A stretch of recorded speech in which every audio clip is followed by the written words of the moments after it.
आज पूरा विश्व जगत पूज्य के चरणों में बैठा है। आज प्रातः काल एक घोषणा की, गुरुदेव से आशीर्वाद मांगा कि पूज्य श्री आज बीना वारा में सायकालीन जिज्ञासा समाधान। दयालु है हमारे गुरुदेव और उन्होंने हाथ उठा दिया और आशीर्वाद दे दिया। सारा विश्व निश्चिंत हो गया कि पूज्य श्री का आज का जिज्ञासा समाधान बीना वारा की धरा में होगा। और जैसे ही दोपहर 2:45 बजे का समय था, पूज्य श्री ने ऊपर देखा, बादल कितने अच्छे घुमड़ा रहे थे और पूज्य श्री ने पिछी उठाई और बिहार कर दिया। धन्य है गुरुदेव, ऐसे मुनि पुंगव, ऐसी अनियतचर्या आज हम वर्तमान में देख पा रहे हैं। महानुभाव एक बीना वाला जाना, कोई शांतिनाथ भगवान आदिनाथ भगवान ने नहीं बुलाया। बहुत पुरुषार्थ किया सब लोगों ने बीना वारा के लिए, लेकिन कोई नहीं बुला पाया। एक दिन पूज्य मुनि पुंगव के स्वप्न में आचार्य श्री आए। आचार्य श्री ने कहा कि तुम बीना वारा क्यों नहीं जा रहे?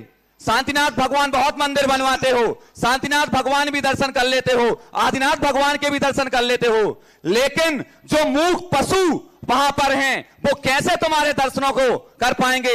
उनको उनकी उत्कंठा कैसे पूर्ण हो पाएगी? तो जगत पूज्य आचार्य भगवान का उस संकेत पाकर के बीना वारा की धरा पर आए और वहां पर पूज्य श्री की मंगल देशना हम सबको सुनने का पुण्य लाभ मिला।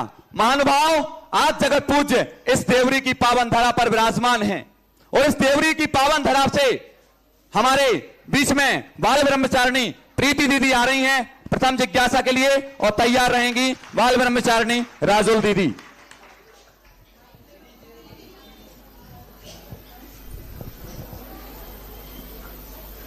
बोली देवरी के बड़े बाबा आदिनाथ भगवान की, प्रातः स्मरणीय आचार्य भगवान गुरुदेव विद्यासागर जी महाराज जी की, नवाचार्य श्री समय सागर जी महाराज जी की, पूज्य मुनि श्री निर्यापक श्री सुधा सागर जी महाराज जी की।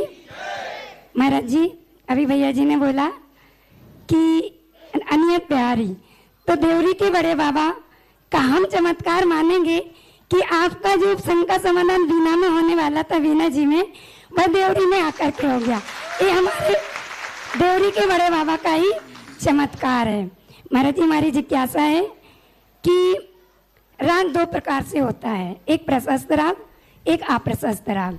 तो प्रशस्त राग जो होता है, यदि मान लो किसी धर्मात्मा के प्रति, गुरु के प्रति, या माँ जो हमारी माँ थी, उनकी अभी 5 महीने पहले समाधि हुई, वो पहले 7 प्रतिमा वाली थी और फिर 10 प्रतिमा के साथ ग्रह त्याग के साथ माता जी के सानिध्य में उनकी अच्छे से समाधि हो गई, लेकिन मेरा अनुराग अभी भी उनके प्रति बना हुआ है और उनसे हट नहीं रहा।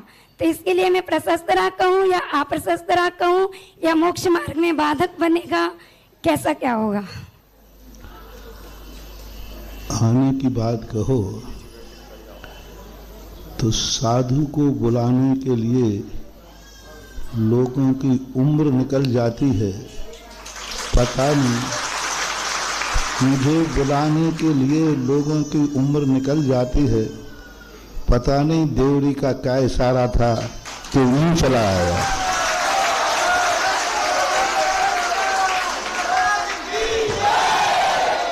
लेकिन बाईपास तक खतरा था,